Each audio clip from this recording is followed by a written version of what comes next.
Guys, yung bayan ng Menian. So, yung kinukuha natin kanina medyo na cut off. So, ito na nga siya, guys. So, yan.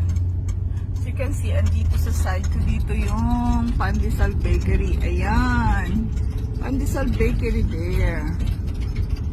So, ito lang yan siya dyan, guys. Kaliit lang. Ayan.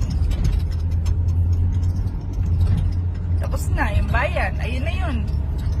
Yun na yung bayan, guys, ng Menian. So, we're heading to the country farm. Yan. Meron din ditong race course, guys. So,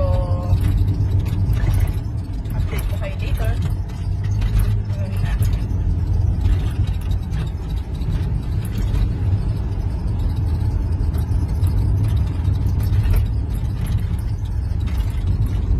So, ayan nga, guys. Yung ating kapaligiran pa rin. After many years, so we're heading to the farm. So, ito ngayon siya.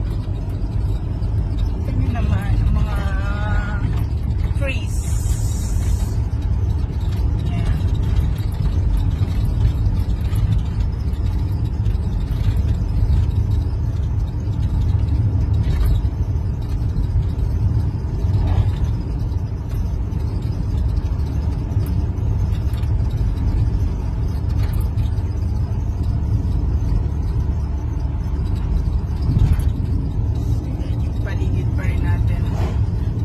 Grass of Pomporen. Ayan, ganyan. Hindi masyadong magkakadikit yung bahay niya kasi nga, di ba, ano siya, yun, ang daming cows doon.